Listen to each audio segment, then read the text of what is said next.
और आज का सवाल है अली बनाम बजरंग बली को लेकर।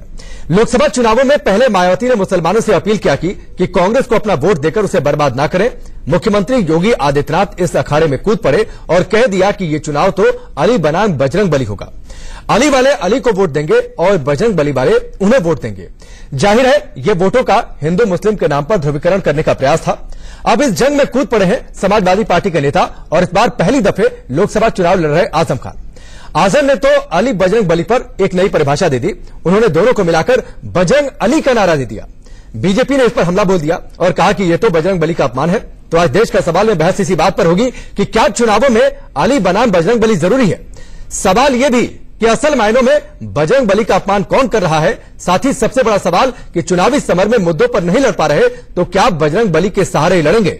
सुनिए, आगे बढ़े लेकिन उससे पहले सुनिए बयानों की ये थी। अली और बजरंग में झगड़ा मत कराओ, मत कराओ। मैं तो एक नाम दिए देता हूं, बजरंग अली। मेरा तो दीन कमजोर नहीं हुआ। योगी जी आपने कहा था कि हनुमान जी दलित थे, फिर आपके किसी साथी ने कहा कि हनुमान जी ठाकुर थे। खुश हो गए महेंद्र सिंह के चलो हनुमान जी ठाकुर थे। फिर पता चला कि नहीं वो ठाकुर नहीं थे, वो जाट थे। पता नहीं मनवीर चकारा है या नहीं है। फिर किसी ने कहा कि नहीं वो हिंदुस्तान के थे ही नहीं, वो तो श्रीलंका के थे।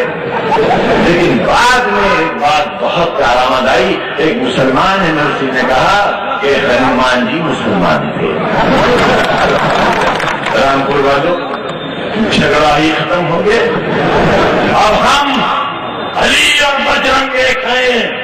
बजरंग अली दो दुश्मन की गली।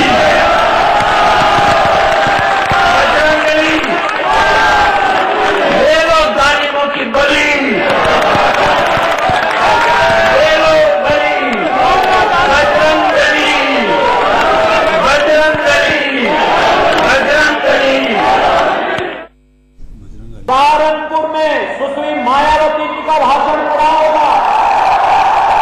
अपने भाषण में मायावती जी क्या कह रही हैं? अपने भाषण में वो कहती हैं कि हमें केवल मुस्लिम वोट मिल जाए तो बाकी गठबंधन को और वोट नहीं चाहिए। और मैं आपको कहना चाहता हूं भाइयों बहनों कि अगर कांग्रेस को अली पर, सपा बसपा को अली पर विश्वास है, हमें भी बजरंग बली पर विश्वास है। और चलिए आगे बढ़ते हैं। आज आपका सबसे पहले परिचय मेहमानों से करवा देते हैं। हमारे साथ नवीन कुमार जुड़ेंगे, भारतीय जनता पार्टी के प्रवक्ता।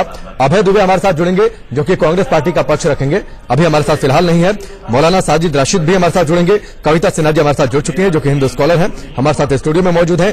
बीडी नकवी साहब हमारे साथ जुड़ेंगे जो कि रिटायर्ड जज हैं और साथ ही बीएसपी के सपोर्टर हैं। और मनीष अवस्थी जी हमारे साथ जुड़ चुके हैं, चीफ पॉलिटिकल एडिटर हमारे, उनसे भी हम बातचीत करेंगे। सबसे पहले कविता जी मैं आपके पास आता हूं। सियासत इस कदर है कि मुद्दों के सहारे हम हार गए चुनावी समर में, तो अब भगवान की जातियों का बंटवारा कर वोटों को बांटेंगे। जी, ये तो बहुत ही गलत है। चाहे कोई भी पार्टी हो, चाहे बीजेपी हो या कांग्रेस हो, सपा हो, बसपा हो, भगवान की शरण में जाएं, आशीर्वाद ले, वहां तक तो समझ में आता है। पर भगवान के नाम पे जो ध्रुवीकरण वोटों का कर रहे हैं वो समझ में नहीं आता। चुनाव में जाने के लिए मुद्दे बहुत हैं। भारतवर्ष एक ऐसा देश है जहां पे मुद्दों की कोई कमी नहीं, अंदर के हालात हो चाहे बाहर के हालात हो। ऐसे में उन चीजों को छोड़ के अगर हम बजरंग बली और राम इन सब पे अगर सियासी अपने मुद्दे खड़े करते हैं तो ये बहुत शर्म की बात है देश के लिए।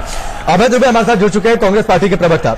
अभय दुबे, इंडिया न्यूज पर आपका स्वागत है। मायावती ने कहा था कि कांग्रेस को वोट देना बेकार है, महागठबंधन को वोट दीजिए, ऐसा है क्या?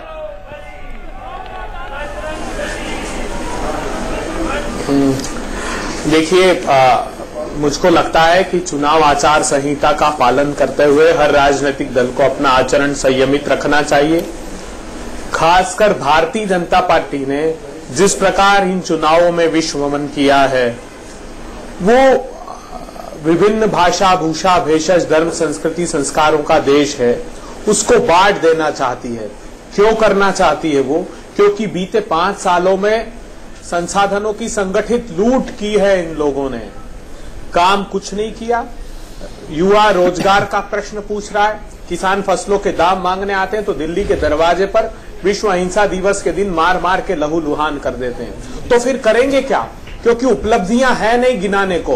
तो फिर ये चाहते हैं कि समाज को बांट दें, जाति के नाम पर, धर्म के नाम पर, भाषा के नाम पर, भूषा के नाम पर, भेषज के नाम पर। अभय दुबे जी यही काम कर रहे हैं। ऐसा नहीं कि आदित्यनाथ जी कह रहे हो, ये शीर्ष नेतृत्व कहता है इनका। अभय दुबे जी, मैंने आपसे सवाल, शमशान, रमजान, कब्रिस्तान, दिवाली से चालू कर। अभय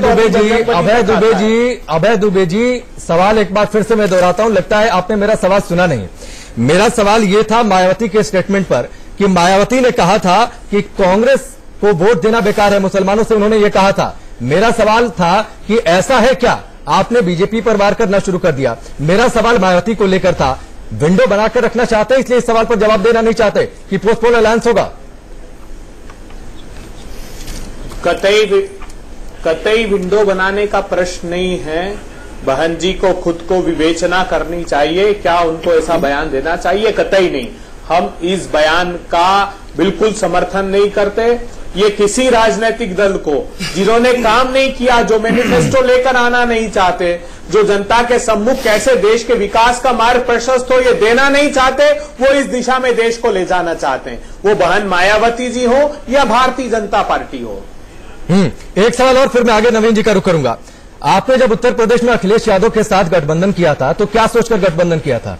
क्या वो मुद्दों पर आधारित गठबंधन था? क्या वो जातियों के आधार पर गठबंधन नहीं था ताकि उत्तर प्रदेश में आपको जीत मिले?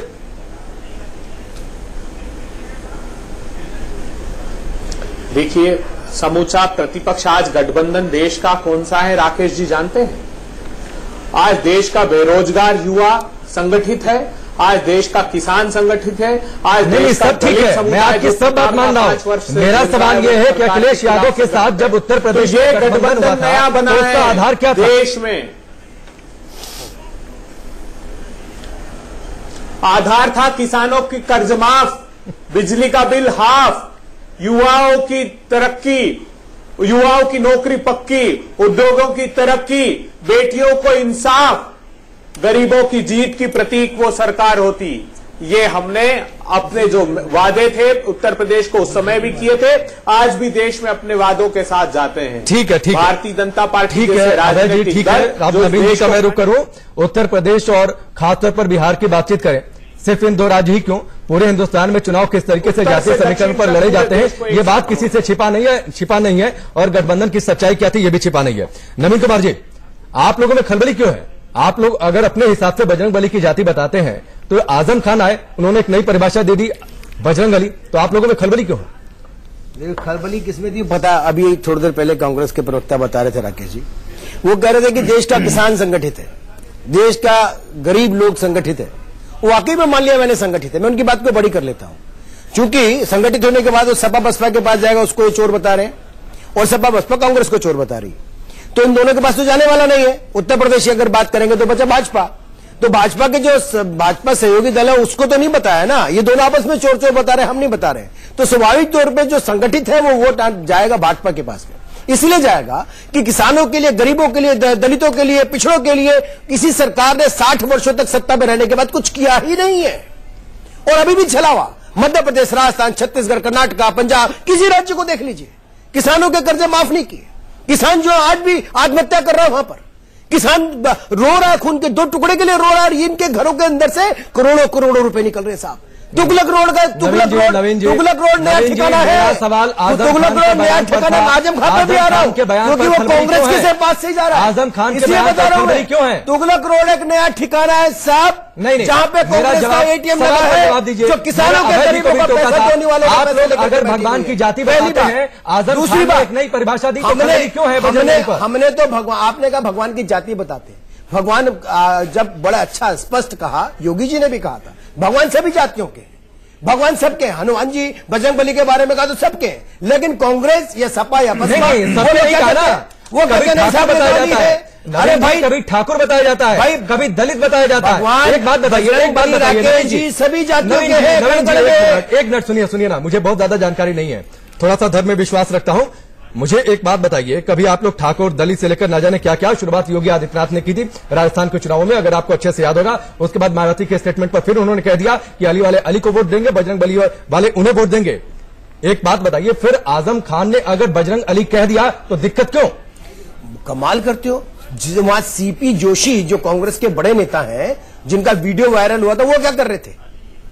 वो आरती उतार रहे थे क्या अली साहब की? क्या कर रहे थे वो? सबने देखा था, नहीं देखा था? या कमलनाथ का वीडियो वायरल हुआ, वो क्या कर रहे थे? नहीं ठीक है सब कुछ। अरे कैसे ठीक हो सकता है वो? भाई अगर आप उसको ठीक कहेंगे, इसको गलत कहेंगे। हिसाब से परिभाषा दे रहे हैं, हिसाब से परिभाषा क्या दे रहे हैं? कभी समण बताते हैं, आप कभी दलित बताते हैं। अरे वो मैंने कहा कण में है, वो सबके है। तो अगर मान लीजिए और दलित में मैं कहता हूँ योगी जी बजरंग और दलित में योगी जी बजरंग बली को अपना आराध्य मानते हैं तो उनका नाम लेते हैं। मैं श्री मां के बिहारी को मानता हूं, मैं उनका आराध्य हूं, मेरे आराध्य में उनका नाम लेते हैं। उसमें पीड़ा किस बात की है? अरे लेकिन ये बताए ना, ये करना क्या चाहते हैं देश को? ये मुद्दों पे भी नहीं है, इनके पास कुछ है नहीं, यही लेकर के आ रहे ना। हिंदू मुस्लिम करने में कांग्रेस सपा बसपा का जितना बड़ा योगदान है किसी और का है क्या? एक मेरी थोड़ी लगाते हैं भाजपा, मेरी जानकारी बढ़ा दीजिए। कोई हिंदू की बात हो भाजपा को लगा देते हैं, थोड़ी मेरी जानकारी बढ़ा दीजिए। और अगर लगा देते तो मैं स्वीकार करता हूं। अरे थोड़ी मेरी जानकारी कम है, मेरी जानकारी में भी हनुमान जी की पूजा करता हूं। आप लोग कभी दलित, ठाकुर, सवर्ण तमाम जातियों में बैठा, एक बात बताइए, थोड़ी सी भगवान किस किस जाति के होते हैं? थोड़ी परिभाषा मुझे बताइए, क्लासिफिकेशन मुझे समझा दीजिए। भगवान तो सबके है ना, मैं तो कह रहा हूं। नहीं तो फिर सवर्ण दलित ठाकुर कहने की क्या जरूरत? दलित कहने की क्या जरूरत? कहते ना कर में भगवान है, मैं तो बोल कहते ना कर में भगवान है। मेरी बात सुनिए, एक बात बताइए, जितने ये आजम खां, खुद आजम खां, उनके पूर्वज भी तो हिंदू ही थे ना, वो ये पूजा ही तो करते हैं। किसके कौन पूर्वज थे, किसके कौन पूर्वज थे, इस पर बहस थोड़े नहीं हो रही है। लोगों को अगर आपने सवर्ण दलित बताया, अगर आपने सवर्ण दलित बताया तो आजम खान ने बजरंग बली और अली को जोड़ दिया तो क्या गलत किया? मुस्लिम वोट हासिल करने के लिए जिस प्रकार से छिपकली लपलपाती है ना मच्छर को देख के, वैसी इनकी हालत है। आप ध्रुवीकरण नहीं कर रहे हैं, आप ध्रुवीकरण नहीं कर रहे हैं, हमने तो विकास, आप ध्रुवीकरण नहीं कर रहे हैं, हमने तो विकास किया, आप ध्रुवीकरण नहीं कर रहे हैं। करो ना, हमने विकास का आप यूपी में पोलराइजेशन प्रमोट नहीं पाना चाहते हैं, आपने यूपी में एक भी मुस्लिम को टिकट क्यों नहीं दिया? हमने गरीबों के घर में गैस चूल्हा पहुंचाने का, बात बताइए, आपने गरीबों को घर में क्या जरूरत थी? क्या जरूरत थी योगी को अली बजरंग बली कहने के लिए? पहुंचाने का दुर्वीकरण। नवीन कुमार जी, हमने देश के अंदर भगवान अगर आपने इतना किया है, बनाने के लिए, अगर आपने इतना किया है तो योगी आदित्यनाथ को अली बजरंग बली कहने की जरूरत क्या थी? अरे हम अपनी डेफिनेशन देंगे, पीड़ा इनको क्यों हो रही है? क्यों नहीं पीड़ा? नहीं, मेरा सवाल है कि आपने इतना काम किया है तो अली बजरंग बली कहने की जरूरत क्या पड़ी? हमने कहा तो कांग्रेस को अचानक पीड़ा क्यों हो गई भाई? इन्होंने तो कभी माना नहीं भगवान को। भगवान के अस्तित्व को नकारने वाले सुप्रीम कोर्ट में आज ये बात कर रहे हैं। भगवान श्री राम के अस्तित्व को नकारने वाले हैं ये लोग। किसकी बात करेंगे आप? न ये हिंदू है, न ये मुस्लिम है, न सिख है, न ईसाई है, ये केवल कुर्सी के भाई ठीक है, और कुछ है ही नहीं इनके पास। ठीक है, मैं आगे बढ़ूंगा, मनीष जी का कमेंट लूंगा, लेकिन इस बीच एक बड़ी खबर आ रही है जो कि एक्सक्लूसिव हमारी खबर है। बीएसपी ने चुनाव आयोग को चिट्ठी लिखी है। बीएसपी ने ईवीएम में छेड़छाड़ की आशंका जताई है। हाथी का बटन दबाने पर कमल को जा रहे हैं वोट, ये बीएसपी को शिकायत की गई है, जो कि इस तरीके की शिकायत पहले चरण के मतदान वाले दिन आए थे, लेकिन तब ईवीएम बदले गए थे। ये इस बीच ये खबर सामने आई है कि अब इस मुद्दे को लेकर पहुंची है बीएसपी चुनाव आयोग, और चुनाव आयोग में इस बात की शिकायत की गई है। हालांकि जिस दिन यह शिकायत आई थी पहले चरण के मतदान यानी कल वाले दिन, उस दिन उस ईवीएम को बदला गया था। आशीष सिन्हा हमारे साथ जुड़ चुके हैं। आशीष, बताइए पूरी जानकारी क्या? देखिए, बीएसपी ने चुनाव आयोग को चिट्ठी लिख दी है जिसमें बीएसपी ने ईवीएम पर सवाल खड़े कर दिए हैं। पहले चरण का भी चुनाव हुआ है, लेकिन बीएसपी ने साफ कहा है कि ईवीएम में गड़बड़ियां पाई गई हैं। बीएसपी ने यह दावा किया है कि एक उनका वर्कर जब वोट देने गया तो उस समय उसने बटन पर, हाथी के बटन पर वोट डाला था, लेकिन वो बीजेपी को चला गया। इसकी शिकायत उन्होंने की, लेकिन ये मामला केवल एक जगह का नहीं है, कई जगह ये शिकायतें आई हैं बीएसपी को कि जहां भी हाथी को वोट डाले जा रहे थे वो बीजेपी को जा रहे हैं। ऐसे में खुद चुनाव आयोग इस बात का संज्ञान ले और जल्द से जल्द इसको लेकर कार्रवाई करे। जब ये कल खबर आई थी, कुछ शिकायतें आई थी, तब ये भी खबर आई थी कि शायद उन ईवीएम को बदला भी गया था। इस बाबत कोई जानकारी है आपके पास? देखिए, चुनाव आयोग की तरफ से जवाब आना बाकी है, चूंकि अभी चुनाव आयोग को बीएसपी ने पत्र लिखा है। जब पत्र का जवाब चुनाव आयोग देगा तब उसमें ये सारी जानकारियां होंगी। लेकिन एक सबसे बड़ा सवाल है कि पहले चरण में ही ईवीएम को लेकर सवाल उठा दिए गए हैं। कहा जा रहा है कि अगर हाथी पर बटन दबाया जा रहा है तो वो बीजेपी को जा रहा है। ठीक है, नवीन कुमार जी भी हमारे साथ हैं। नवीन कुमार जी, एक कमेंट आपका।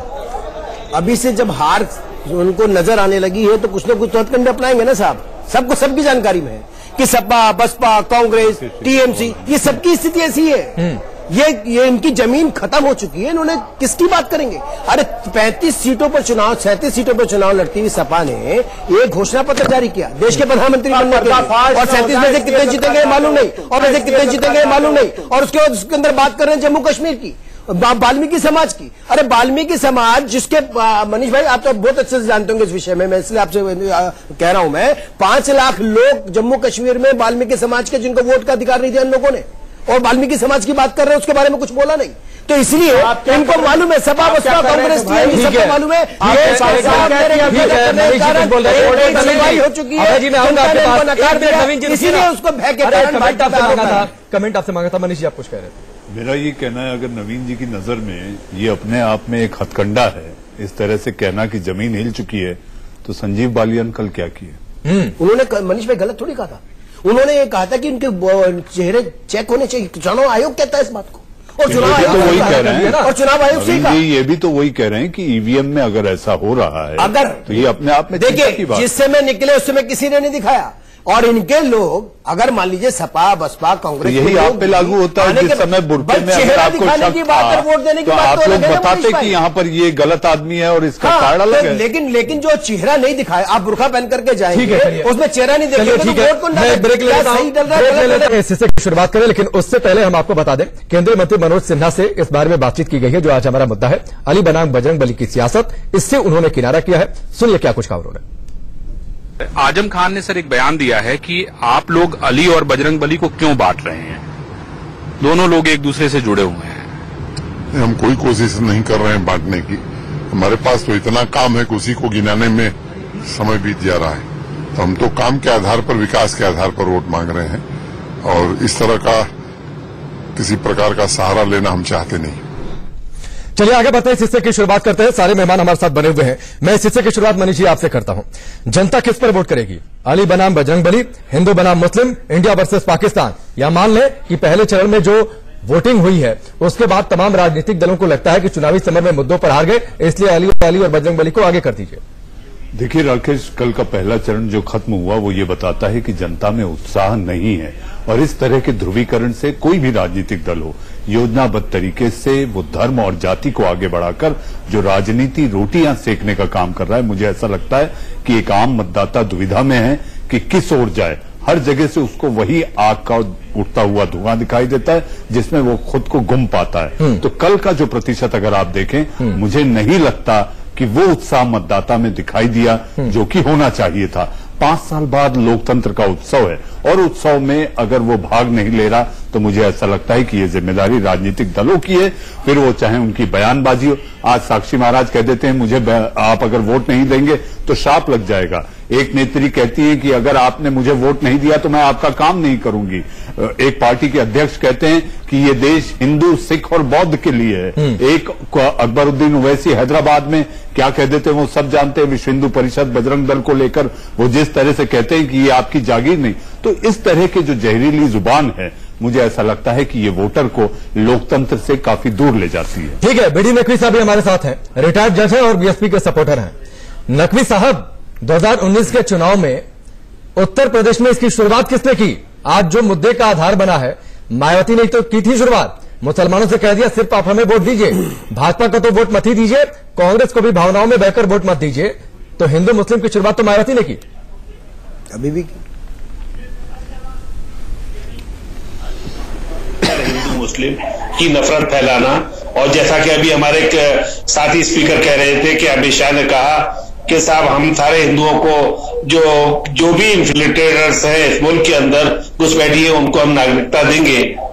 तो ये क्या मतलब है? नैरेटिव तो हमेशा उन्होंने कहा शमशान और कब्रिस्तान में बाइफरकेट किया। अभी हमने देखा कि वहां पर जो जहां बेगूसराय के अंदर हिंदुओं का शेर आ रहा है, हिंदुओं का शेर आ रहा है। ये सब क्या, ये क्या? और मायावती ने जो बोला वो क्या था? मायावती ने जो कहा वो क्या था? और ये बिल्कुल सही है। ये देखिए कास्टेज वर्सेस कम्युनलिज्म, एक पार्टी कम्युनलिज्म के सहारे है और उसकी मायावती जी ने जो कहा क्या वो सांप्रदायिक है या नहीं?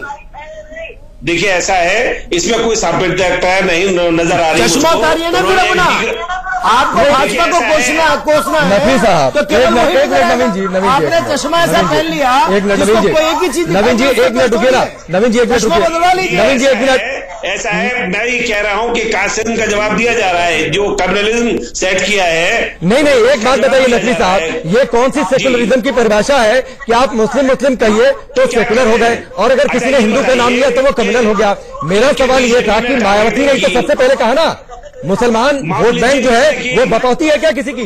बपौती है क्या किसी की? टारगेटिंग किसने की?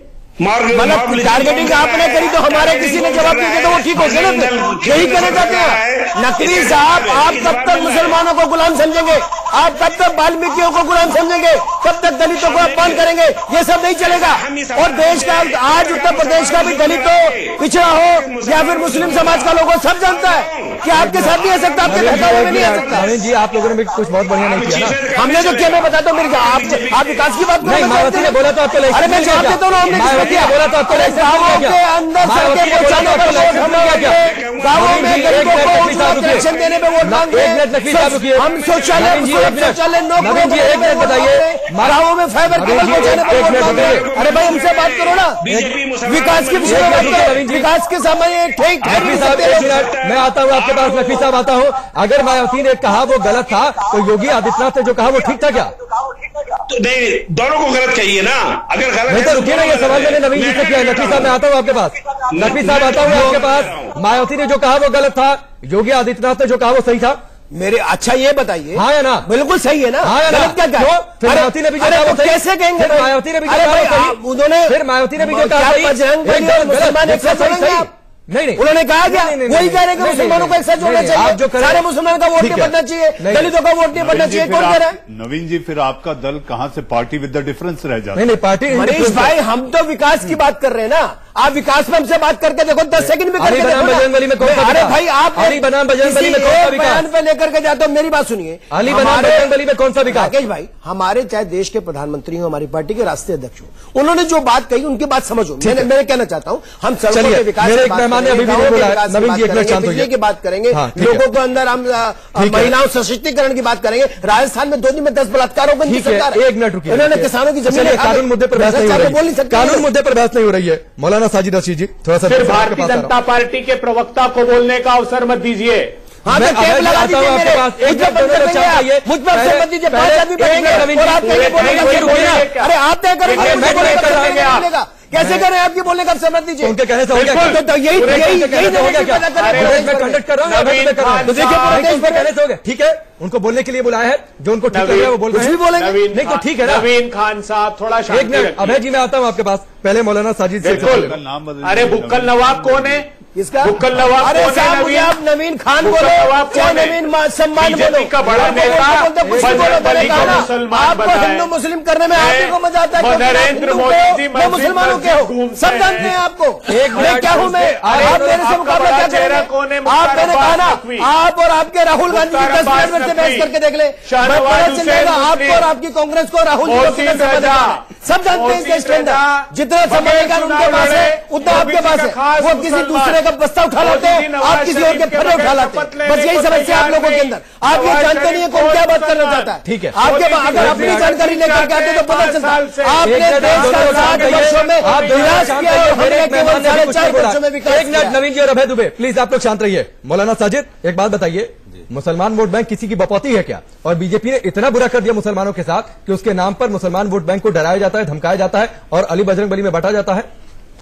देखिए, हम आजादी की बात से अगर इस चीज को देखें कि मुसलमान कहाँ है, किस हाशिए पर है, तो हमें कांग्रेस के उसमें जाना पड़ेगा। कांग्रेस ने हमें पिछले 65 सालों में संघ से और बीजेपी से डराया है, इसमें कोई दो राय नहीं है, हर आदमी जानता है। और हमने डर के वोट किया है क्योंकि उन्होंने कहा है हमसे कि अगर संघ आ गया, बीजेपी आ गई तो मुसलमानों का ये हो जाएगा, मुसलमानों का वो हो जाएगा। अब बीजेपी ने सर एक मिनट अभय जी सुन लीजिए, पहली बार बोल रहे हैं इस डिबेट में। सर एक मिनट, उनको सुन लीजिए, फिर मैं आता हूँ आपके पास। अभय जी सुन लीजिए ना प्लीज। फिर मौलाना साहब बोले नवीन जी, अभी कोई नहीं बोलेगा। अब हुआ ये, पहली बार वो बोल रहे हैं, उनकी बात सुनिए। अब हुआ ये कि बीजेपी ने देखा कि मुसलमान एक ऐसी कौम है कि उसको डराया जा सकता है, इन्होंने भी वही ट्रेंड पकड़ लिया। और आप देखिए कि पिछले 5 साल उसी ट्रेंड पर बीजेपी कायम रही और मुसलमानों को डराने का काम गाजी साहब मुसलमानों के साथ दंगा हुआ क्या? नवीन बुरी बात है। नवीन बुरी बात। आप भाजपा पे ये बहुत गंदी बात है। गंदी बात आप कर रहे हैं, बहुत गंदी बात है। आप कहे भाजपा डराने 5 साल से नहीं, अभी तो वो कांग्रेस को बोल रहे थे नंबर आएगा। ये करे आपको बड़ा अच्छा लग रहा है, एक दंगा नहीं हो, आपको अच्छा लग रहा था। कांग्रेस की कांग्रेस की सरकार में मुस्लिम सांसद सबसे ज्यादा थे और देश में मुस्लिम दंगे सबसे ज्यादा हुए। मुसलमानों की हत्या कांग्रेस नहीं रुकिए, एक मिनट रुकिए, 30 सेकंड कोई इंतजार नहीं करेगा। मौलाना साजिद जी आपके पास 30 सेकंड, साजिद जी आपका नंबर आएगा, बोल लीजिएगा। साजिद जी 30 सेकंड आपके पास, 1 मिनट कोई इंटरप्ट देखिए, करेगा। बीजेपी ने वही काम शुरू किया है और पिछले 5 साल में आप देखिए, गाय रक्षा, लव जिहाद, पाकिस्तान कब्रिस्तान, रामजादे हरामजादे, ये सारी चीजें ऐसी हैं कि मुसलमान को डराने का काम बीजेपी आज भी देख लीजिए। एनआरसी के नाम पर जो कुछ खेला जा रहा है वो सब मुसलमानों को डराने का काम किया। अच्छा, मुसलमान के पास बांग्लादेशी रोहिंग्या मुसलमानों को मेरे भाई सुनेंगे पूरा करने के लिए थोड़ी बोलेंगे, क्या बात करते हैं आप? सुनने की बांग्लादेशी एक मिनट साजिद जी, 1 मिनट, बहुत सारी वहां जाए। 1 मिनट शांत होइए प्लीज। हमारे पैनल में एकमात्र महिला है, उनका सम्मान करिए। कविता जी आप कुछ मैं अपनी बात पूरी कर लूं। 1 मिनट साजिद जी, मैं आता हूं आपके पास। चलिए भाई कविता जी जी, मेरे को ऐसा लगता है कि ये आक्षेप लगाने का समय नहीं है।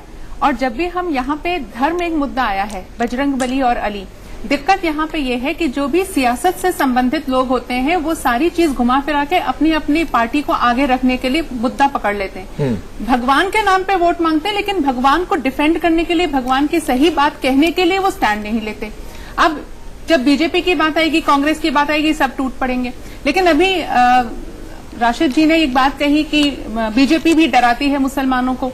मैं कोई पार्टी का सपोर्ट नहीं करी, ना बीजेपी की सपोर्टर हूं ना कांग्रेस की सपोर्टर हूं। हाँ, मैं हनुमान जी की सपोर्टर जरूर हूं और मैं इस बात का पुरजोर विरोध करती हूं कि आजम खान ने बजरंगबली के साथ जो भी उन्होंने शब्द इस्तेमाल किया उससे उनका अपमान हुआ है। नहीं तो ये बजरंगबली को दलित बता देना, नहीं बजरंगबली आप दलित को,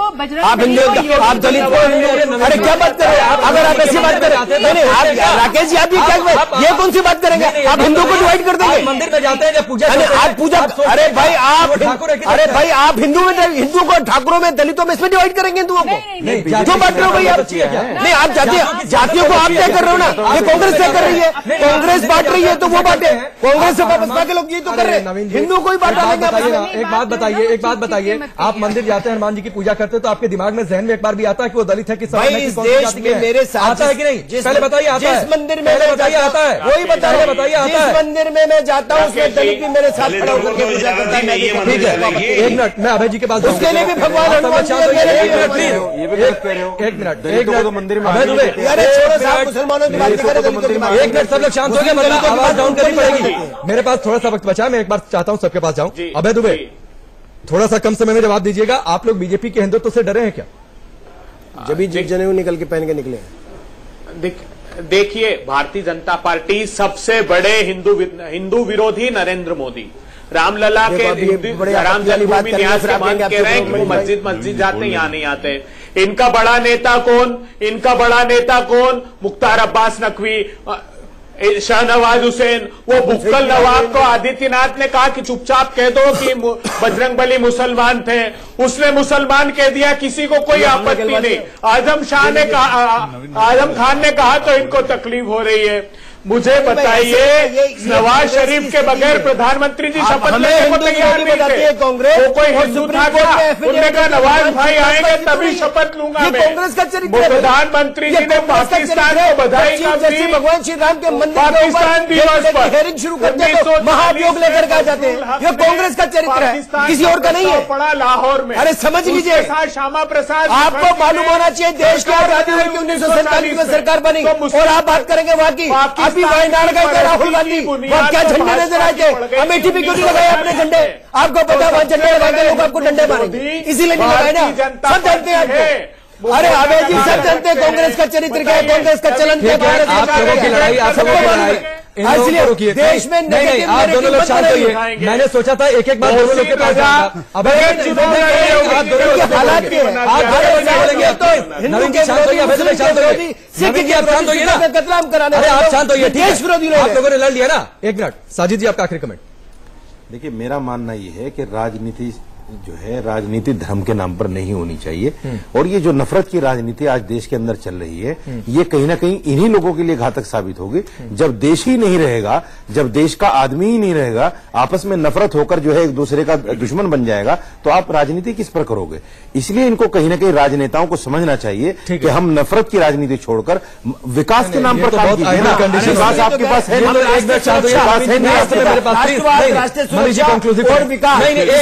है, प्लीज, मेरे पास समय नहीं है। देखिए, किसी ने सही कहा था कि घोर कलयुग में राजनीतिक दल देवताओं की जाति भी तय करने लगेंगे। इनसे उम्मीद न रख, ये है सियासत वाले, ये कभी भी किसी के नहीं होने वाले। चलिए, आप किसी बात के साथ आप सबका हमसे जुड़ने के लिए, आज की बातचीत के लिए बहुत बहुत शुक्रिया। आज के लिए बस इतना ही, और आगे बढ़ते एक बड़ी खबर आपको बता दें। तिहाड़ जेल में बंद कैदियों को सुधारने के लिए एक योजना चलाई जा रही है। योजना समर्थन को 1 साल पूरा हो रहा है। एम्स और मेंटल हेल्थ फाउंडेशन ने मिलकर कैदियों के व्यवहार में परिवर्तन लाने के लिए, बदलाव लाने के लिए उनके अंदर इसकी शुरुआत की थी। 16 अप्रैल को दिल्ली के एनडीएमसी कन्वेंशन सेंटर में पहली सालगिरह पर एक बड़ा आयोजन रखा गया है। हाईकोर्ट के जस्टिस राजेंद्र मेनन और मुक्ता गुप्ता इस कार्यक्रम के मुख्य अतिथि होंगे। इसके अलावा दिल्ली के मुख्य सचिव विजय देव भी विशिष्ट अतिथि के तौर पर शिरकत करेंगे। तिहाड़ में कैदियों की काउंसलिंग का यह कार्यक्रम उन्हें अवसाद से, डिप्रेशन से बाहर निकलने में उन्हें मुक्ति दिलाता है। हत्या, आत्महत्या, आक्रामकता जो बिहेवियर में देखने को मिलती है, मारपीट जैसी प्रवृत्तियों से भी कैदियों को बाहर निकालने में उनकी मदद करता है। प्रशासन ने यह महसूस किया था कि जेल में प्रवेश करने वाली बंदी भाई किसी न किसी हद तक किसी मानसिक तनाव ग्रस्त रहते हैं। तो इस समस्या को मद्देनजर रखते हुए पिछले साल हमने एक व्यापक प्रिजन वाइड एक व्यापक प्रोजेक्ट शुरू किया था, जिसका नाम हमने समर्थन रखा है, सपोर्ट। उस प्रोजेक्ट के तहत all India institute of medical science के साथ भागीदारी करते हुए तिहाड़ एडमिनिस्ट्रेशन ने mental health foundation of India के साथ हाथ मिलाया और इस प्रोजेक्ट का गठन किया। हिंसा की घटनाओं में काफी हद तक कमी हुई है। इनमेट से जो लड़ाई करने की घटनाएं थी वो कम हुई हैं। इनमेट जो डिसोबीडियंस दिखाते थे जेल स्टाफ के प्रति, और सुसाइड्स में भी जो पहले 6 से लेकर 7 सुसाइड हर साल हो जाते थे, इसमें भी हमने देखा है कि भारी मात्रा में कमी हुई है। इन रिजल्ट से उत्साहित होकर हम इस प्रोग्राम को आगे भी और प्रबल बनाएंगे।